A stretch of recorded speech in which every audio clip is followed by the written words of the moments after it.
Welcome back to Radical Abundance. I'm your host, Pastor Jenn Dafoe-Turner, and it is a privilege to be here. And I'm your host, Teresa Janzen. Welcome back to Radical Abundance. I'm your host, Teresa Janzen. I'm so glad you're here today, and we're going to dig into another tough topic. We have Laura Deal in the studio. Welcome, Laura. So Thank glad you. you're here. We're going to talk about shattered faith. I don't know if that is something you've experienced. I really hope not, but we're going to dig into it today. What happens when your faith is just utterly shattered and what God can do in that situation. Laura, why don't you give us an introduction to yourself and maybe even why Okay. this topic resonates with you? Sure. So, for years, I was an international children's minister, and that came to a halt with the death of my daughter. To back up a little bit, when she was 3 years old, she was diagnosed with cancer, had bone cancer. So she went through 9 months of chemotherapy, and she had her little left leg amputated at 3 years old. And so, watching her grow up without a leg, but what saved her life at 3 ended up what ended her life at 29. The chemo did some heart damage, they found out years later. And so she got to the point where there's a lot going on. I won't go into all of that here, but she ended up needing a heart transplant because it had done so much damage to her heart, the chemo long term. And so on October 12, 2011, I picture her dancing with both legs, no more heart issues. But of course, that sent me to a very, very dark place that I didn't even know existed. And a lot of us, those of us that have kids, we feel like that's probably the worst thing that could ever happen to you. And it's like, I've experienced it, it is. And so as the Lord brought me out of that, he just started bringing other people to me who had also lost a child. And it's like, well, this is a new journey to me too. Let's just walk it together. And so God just organically put together a ministry.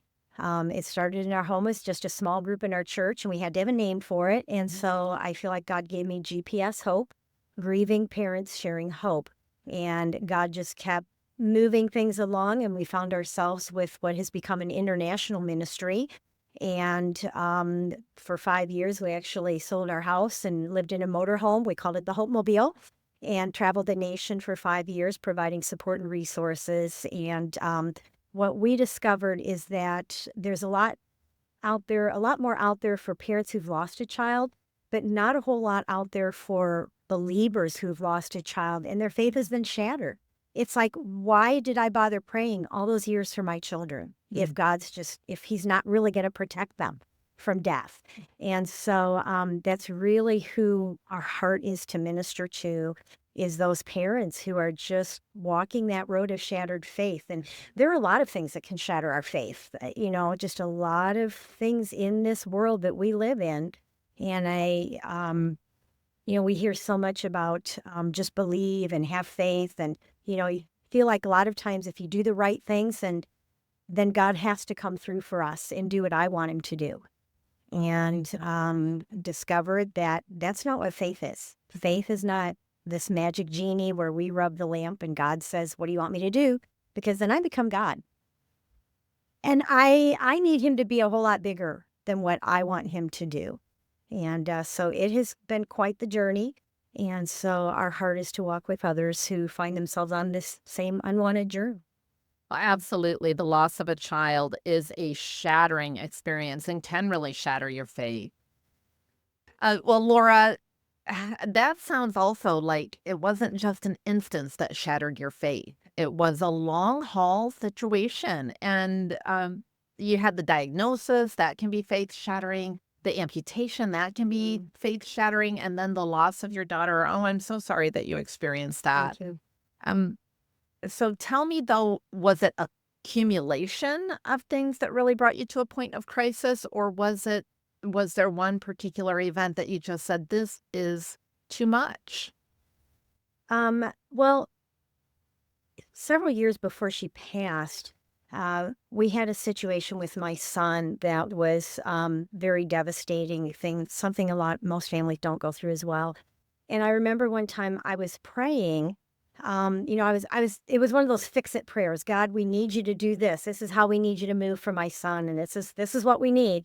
And I felt like God interrupted my prayer, and he said, which prayer do you want me to answer? And I was confused. And I said, what do you mean, God? And he said, well, you have prayed for so many years. God, do what you want me to do. God, do what you want to do in my life, to make me who you want me to be. And he said, what if I want to use this situation over here with your son to answer this prayer, to do what I want to do in your life to get you where I want you to be? Which prayer do you want me to answer? This fix it prayer for your son or this prayer of surrender? And so I said, Lord, I I want you to continue to do what you want to do in my life to get me where you want me to be. And I took that fix it prayer off the table. And I think that was a big turning point because then, as our daughter, she had the last year and a half of her life was very tumultuous with her heart. She was lived in the hospital literally more than she was out.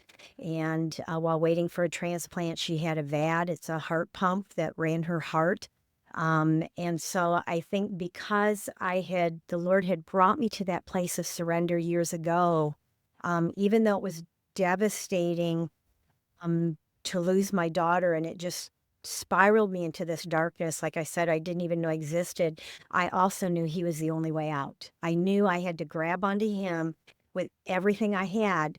And it was kind of like Jacob wrestling with that angel. It's like, God, I'm not going to let go until you bless me through this somehow. I don't know how it's possible. How do you turn something good out of the death of my daughter? But you said you would, and I'm going to trust and believe you that you will. That's a really hard thing to even think is possible to have something good come out of the death of a child. That's hard to even say, let alone even imagine.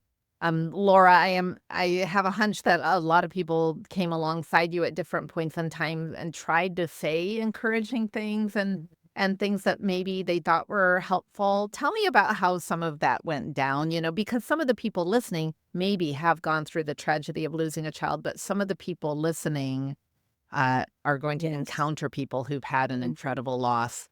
And we want to do that in a sensitive way. We mean to, Right. but sometimes we don't. Yes. Yeah. Yeah. I remember one time I was speaking at a church and two young ladies came kind of chased me down in the parking lot and they just wanted to share with me that my daughter was in a good place and that, I should be glad about that. And I will be very honest. The emotion and the rawness and the flesh in me wanted to just say, "Oh my goodness, my daughter's in a better place now. Oh, I didn't know that. Thank you for telling me. That just makes everything all better now." And I didn't. I graciously, told them thank you, and I did. It's hard because you're in a very difficult place, and yet we find ourselves trying to educate the people around us at the same time. So, I did explain to them that was something that I was thankful for. But for someone to come and tell me that, it really wasn't comforting. And one thing that I say is if you have the words, at least you have their children, at least you know where they are, at least you know they're healed now, at least don't say it. If you're Oh. going to start with the words, at least, just don't. Um, we know all of these things. And so for it to work from our head and our spirit into our soul, um, that really is something only God can do. And it's something that we have to turn to Him for. And uh, I know because we have literally, worked with thousands of parents well over a decade now. A lot of them they will go to counseling, and it is very traumatic, and it's considered trauma. A lot of parents have PTSD, even if they weren't there when their child died, from seeing your child's body or whatever. Experts say that the death of a child, anything 5 years and under, is considered fresh grief. So if you know someone 3 years later, they're still a mess, you can't figure out why, that's why. Because they're struggling, it's a trauma, and it's still considered fresh grief. So the best thing you can do is just be there with them, and don't be afraid to talk about their child. People, I'm afraid to bring their child up. I'm afraid I'm going to make this parent cry. We're already thinking of our child. It's they're they're still in our hearts. We still love them deeply. We still want to celebrate their birthdays. That was a great day when they came into the world, things like that. And so just be there for them, however they need you to be there. And it may be, not saying anything. Maybe it's just telling a story. Maybe it's just like, tell me what, show me pictures or something. But, ask the Lord to show you how to be there for them, because that really is the biggest thing, is let them talk about their child, continue to talk about their child, because one of our greatest fears is everybody's going to forget our child. Everybody's going to forget them. And so even if it brings tears, most of us want to hear. We want to still be able to talk about our child. They're still alive. They're just not here with us. So, Well, we live in such a fix-it society. I think yes. that we tend to be really uncomfortable with grief, Mhm. with hard things, with sorrow, with lament. All of those things are hard. The Bible talks about the benefit that's found in all of that, and maybe we'll get to that. But before we do, we talked about what not to say. Was there a time? So you responded very graciously to those two young ladies in the parking lot, I have to say. Can you be a little bit vulnerable with us? And was there a time maybe where you weren't quite so gracious? Well, I was writing one of my books and I was on Facebook, and this was probably within like maybe the third year or so. And I was on a Facebook. I was just scrolling through Facebook, and someone who had been my daughter's friend when she passed friended me. So that was why I had her as friends on Facebook. And she posted on Facebook that her cat had died and she felt like she'd lost a child. Oh my. Oh my. That hit a little hard for me. I had a hard time with that, and I did put in there, I put in a comment, and I tried to be nice about it. And I said, I'm sorry your cat died. I know our pets are, part of our family, but it is not like having a child die. And I got reamed by people. I mean, Oh my. people, you need help, you need counseling. Of course, she can feel like it's her child died, and what's the matter with you, and those kinds of things. Yeah, Well, and that's a complicated it situation is. because this was a young person maybe who they didn't have the experience of even having a child, and they had a cat, but Yes. wow, that's hard, and in a lot of different ways. Thank you for being vulnerable. We don't always handle every situation with grace, and the Right. reason I wanted to ask you about that is because I'm sure that there is someone out there who has responded in a way and later felt like, "Oh, that wasn't very gracious of me." Right. And let me just say, I didn't know how to respond to anybody until this happened to me. I have to remind myself of that. And people want to, and another thing is comparing the loss. It's like, I know how you feel because I lost my grandma, and I was really close to her. She practically raised me, and I cried for 6 months. Those kinds of comparisons, I know that it's with a heart of love, and we're trying to relate to that person with the deepest pain we have felt. And but those comparisons sometimes can be very, very painful, because I can say now, until I lost a child, I had no clue what that was like. No clue. And my husband and I, at the time, we were very blessed. We had both of our parents still alive. And so we'd lost grandparents, but I wasn't super close, long distance relationship with my grandparents. And so I had no grid whatsoever of, a deep loss of someone in the family. And so, I thought I was going crazy. I thought I had early Alzheimer's. Just our bodies change, our minds are not there. It's just a world that I could never have comprehended until I had been thrown into that dark, suffocating pit. And so, I try to help bereaved parents know also that they're trying, and to remind ourselves, I didn't know what this was like. We didn't know what this was like too until we got thrown into this world ourselves. So to try to be gracious and try to calmly, that didn't really help.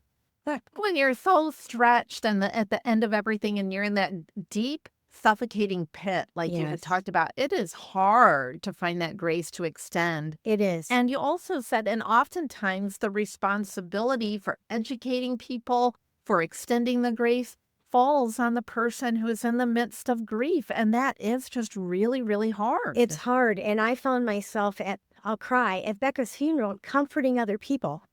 Yeah. They would just start crying or whatever, and I found myself comforting them when I was the one who lost my Mm, daughter.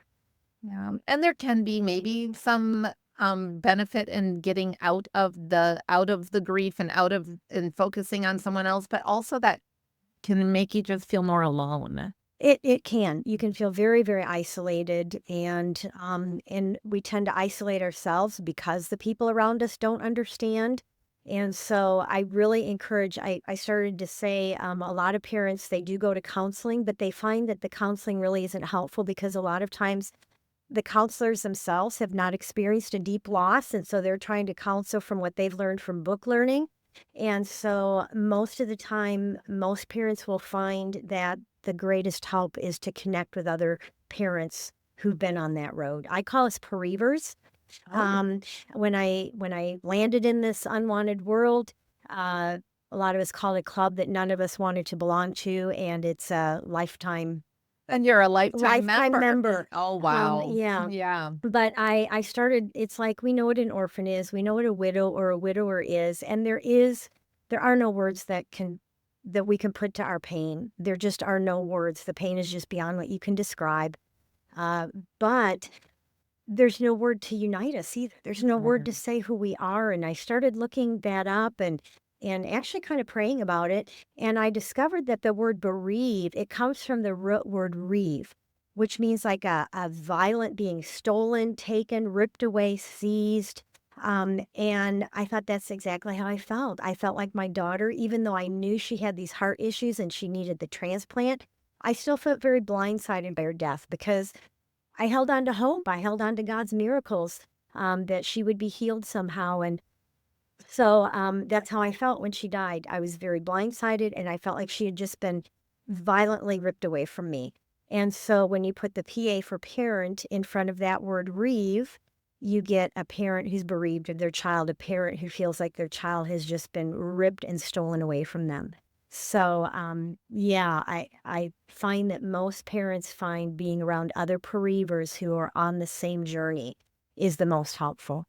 And at the same time, I can see the help because at least there's someone who has a glimmer of the experience that you've had. Yes. But can there also then be some of that comparison that can creep into that environment as well? It's interesting. Most parents I have discovered, if they compare it silently, Hmm. you will find comparisons like I had Becca for 29 years. So if you have someone who had a pregnancy loss or an infant loss or a young child, well, at least you got to have your child for 29 years. And I could have the thought, but I had turned the corner with my daughter. She was one of my best friends. So I not only lost a child, I lost one of my very best friends. And so there can be some of that comparison, but I think for the most part, most of us understand that darkness is so deep. I don't know what your pain is. Even if you lost your child the same way I lost my child, I still can't say I know how you feel. I know the suffocating darkness I was in. I know the non-functioning. I know all of that. I've experienced all of that. But we really, because the pain is so deep, there's just a connection. It's kind of like when you meet another brother or sister in the Lord, there's this instant connection because you have that same bloodline through the Lord. And it's the same with bereavers. When you find out someone else has lost a child, it just breaks every barrier. It breaks every political line. It breaks everything because there's this instant bonding and connection that nobody else understands but someone who's been through it. Yeah, that's an amazing connection. A hard connection is the one that none of us ever want to experience. And it's amazing because it doesn't matter how much you dislike a person, Mm. almost everyone will say, and I hope you never do. I hope nobody else. And unfortunately, hundreds of children, 1 through 45, die every day in the United States. Well, it's Not to interesting. put fear in anyone. Oh, yeah. Not to put fear in Well, anyone. and to be honest, isn't that a fear that Yes. oftentimes parents have, especially Yes. maybe first-time parents or Mhm. second-time parents, grandparents also? Yes.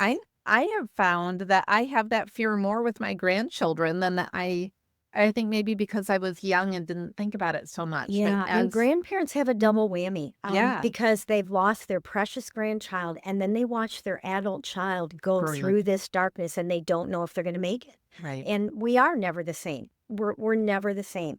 I said my daughter had the amputation, and so we watched her, grow up and learn how to live a very fulfilling and meaningful life for 26 years, with a part of her very being missing. Mm. And I actually have her little first prosthetic leg. We save our children's artwork, and what do you do with your child's first leg?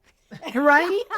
I kept it. Wow. And I have to believe that was God, because now I travel, I speak with that leg, and I pull it out and I use it as an illustration that as a parent who lost a child, it's like a very part of our being has been cut off from us, and we have to learn how to live with that part of us missing, and we can. It's Mm. possible. And to have a life of joy again, it will look different, but to have a life of meaning and purpose again, and it's not in spite of your child's death, but it's because of his or her life that you can continue to live with meaning and purpose again. Wow, that is really, an amazing thought, and I imagine not one that you came to quickly. No. Right. This is a process, right? That Very you much so. It's a yeah. journey. It's a Mhm. lifelong journey. Yeah, So many things in life, it's lifelong journey. And for you sure. get hit with grief waves, grief triggers, things that you know are coming, the anniversary date, and things that you don't know are coming. You can be in the store and all of a sudden see the cereal you used to buy for them all the time, and then find yourself just crying and have to leave the store. It's just a lifelong thing that we learn to live around. Mhm.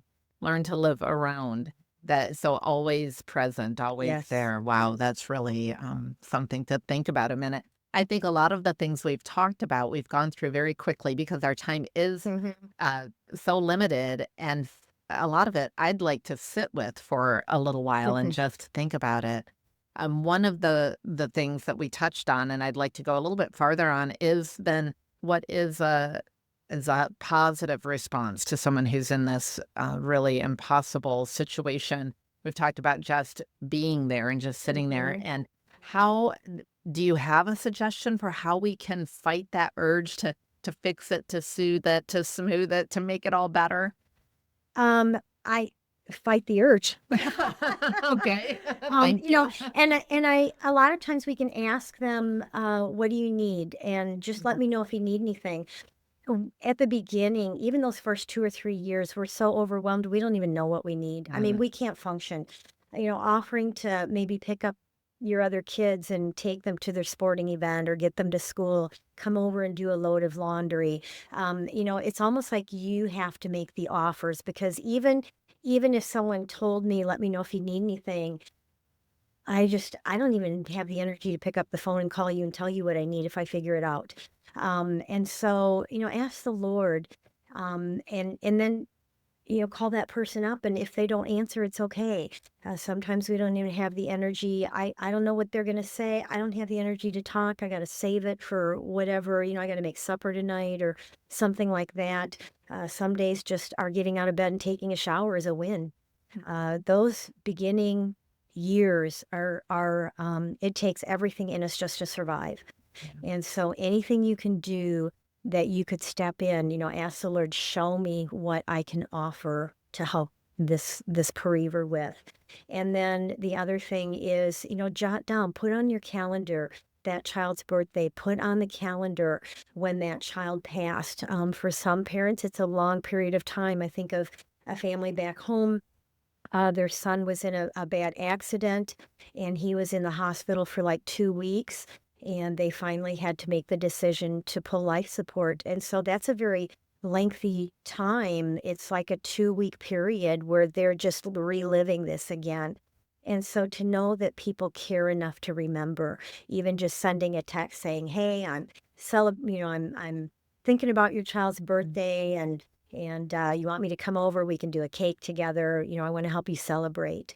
And some people think that sounds so morbid, but it's a wonderful day to still think about. The day our children came into the world is the day we're celebrating. And it may take a few years for that parent to want to celebrate again. Some parents want to look at pictures. Some have to put everything away. Some parents, if it was a child that still lived at home, uh, they won't go through that. That room will stay exactly as it was for 10, 12 years. Maybe being forced to go through that room when they finally sell the house and are moving. And it's okay because every parent, they have to be on their own journey. And so even just confirming wherever they are on this journey, it's okay, and I'm here with you. And just a text on that day of just thinking about you today, praying for you today. I know this is a rough day. Just those little things can mean so much. Laura, I have known some people who are a part of the bereavers club or group, and Right. I'm sorry to say.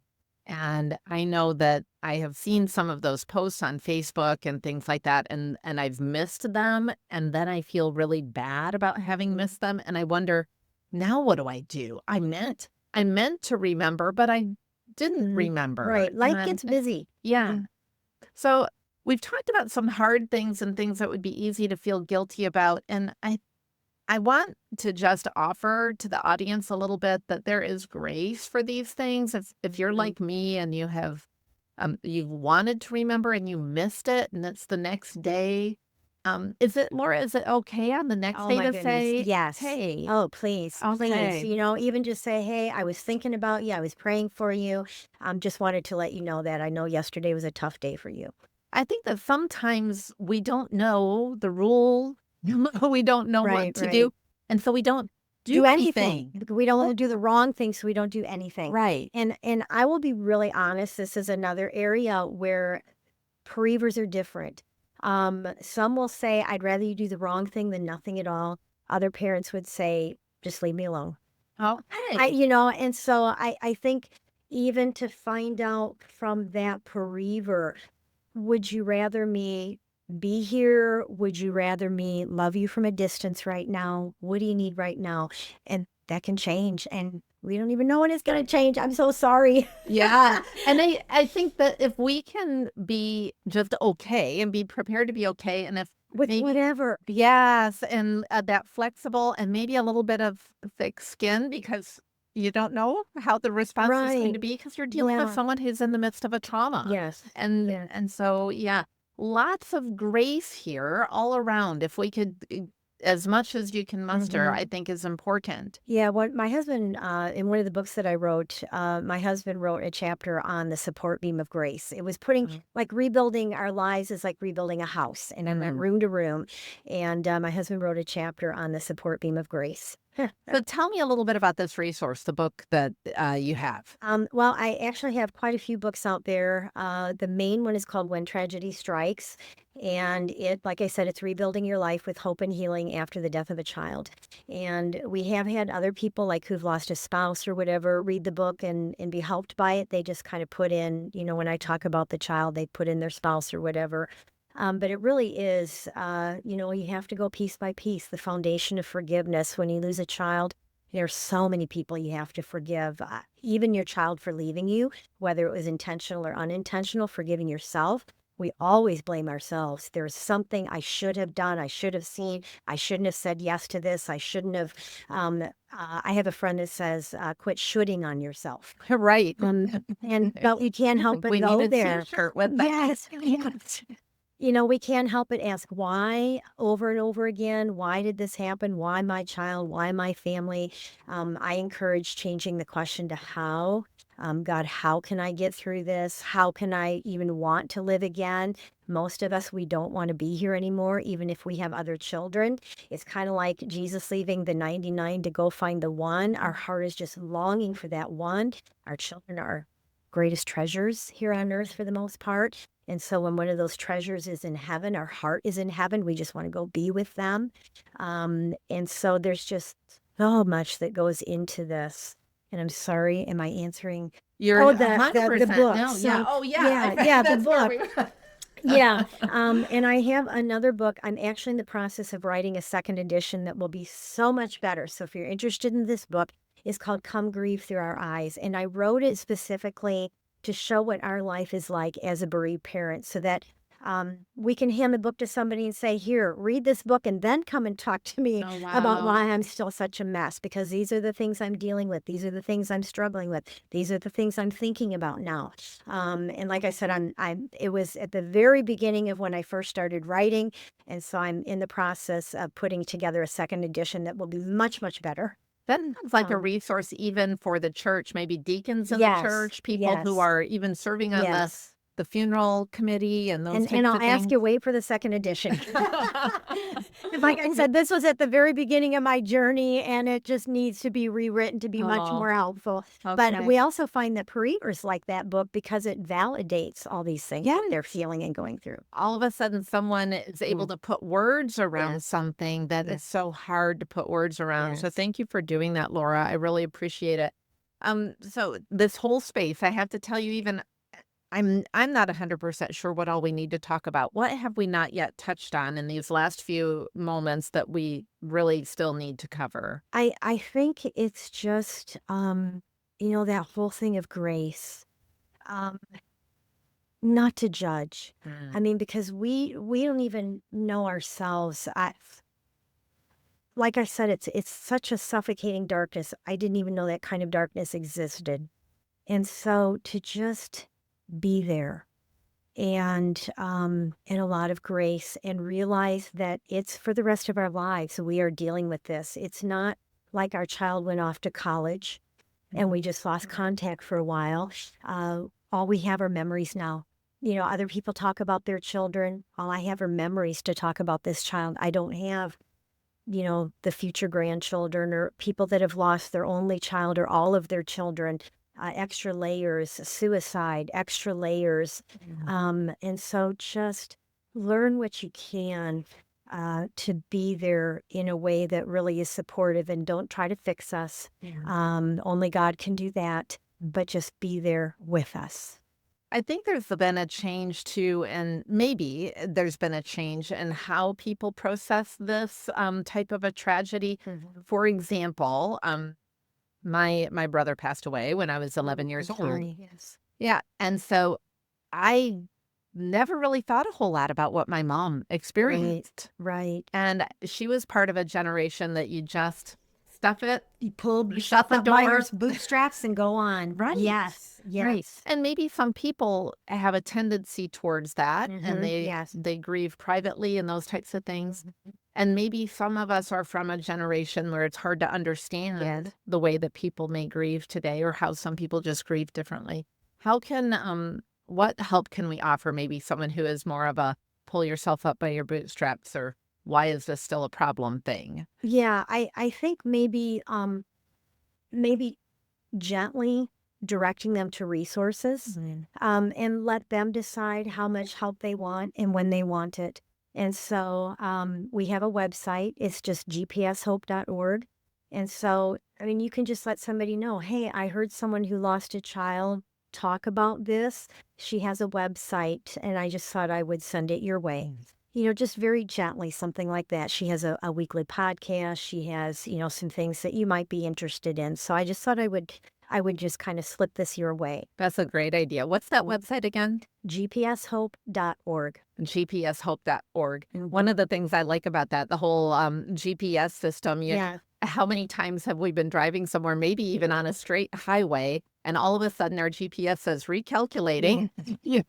Yeah. There's Yeah. recalculating in the Mhm. journey, isn't there? Oh, Yeah. constantly. And even Constantly. in the real world, that's Yes. frustrating. Yes. And Mhm. how much more so in the context of Yeah. this. And, as we go along, we do learn to live life again. And you may be shocked at how many people around you have lost a child and you have no idea Right. because we don't know who's safe to talk to about it. It's a very sacred thing for us. And so we don't know who the safe people are that will actually um, comfort us when we have that moment that hits us. Maybe we're around them and we have to excuse ourselves or whatever. And so just kind of, I guess, be aware too and be that safe person if you find discover that someone you've known for years, and then all of a sudden you find out they lost a child way back when.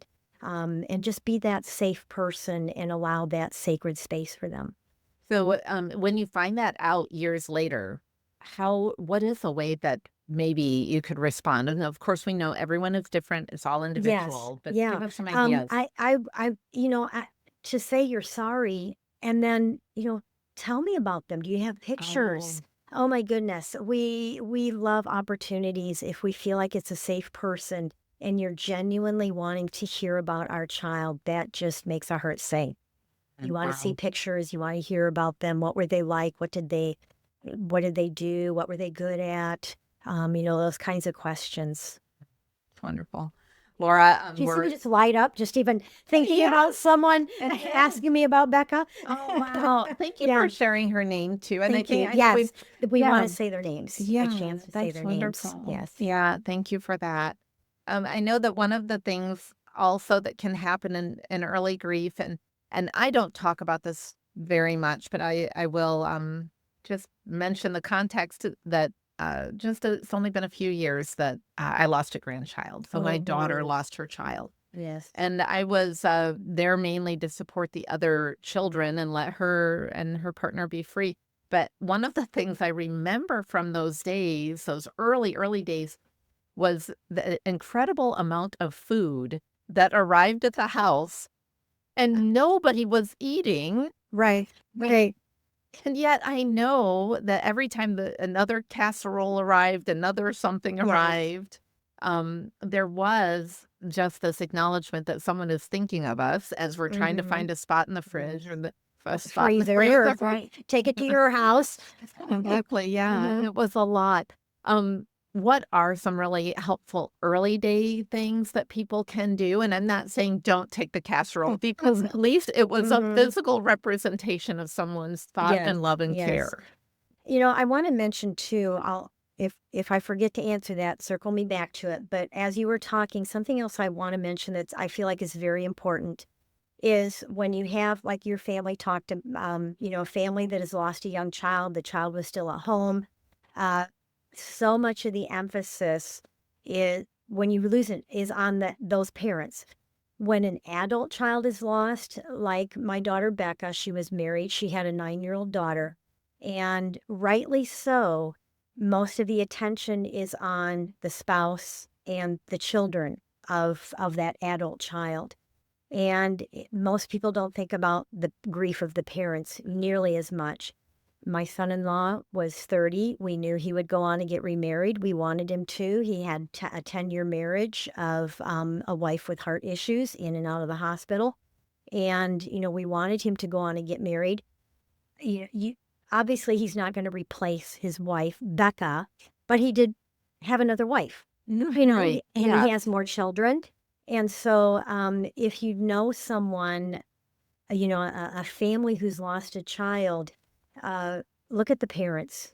Mhm. Don't just put all the emphasis on, and they do. That's a huge loss. I don't want to undercut that one bit. Right. But a lot of times, the parents are in the background, Mhm. and they are completely devastated. I mean, they birthed that child, they raised this child, and they kind of get lost in that. And so that is an area that you could be a huge blessing Mhm. is if a younger family has lost a child. Look at the parents if it's an older family that has lost a child and they have their own family. So as far as now, let's circle back to the question. Oh, what are some early day things that Yeah. we could do to support the family besides casseroles? Yeah. And still casseroles are fine. Yeah, they are. But what I would suggest is hang on to your casserole or don't make it until 6 months down the line, Mm, because that's when everything gets silent. Everybody goes back to their life. The world is still going on, but your life has come to a complete standstill. yeah. And 6 months down the road, everybody else is living their lives and you're barely functioning. Mm, And so those early days are important. They definitely are. And like I said, you're so numb that first year, so numb that first year. And then the second year for a lot of bereavers, the second year can be harder than the first year. Mm. And it was for me. And I discovered the reason was because I was so numb that first year. My head knew it. My heart had a hard time accepting the fact that I would never see my daughter again. I'd never have her hug again. I would never hear her laugh again. My head knew it. My heart just couldn't reconcile that. And so by the second year, the numbness of that had started to fade. And so I was getting hit full force with the weight of my daughter's really gone.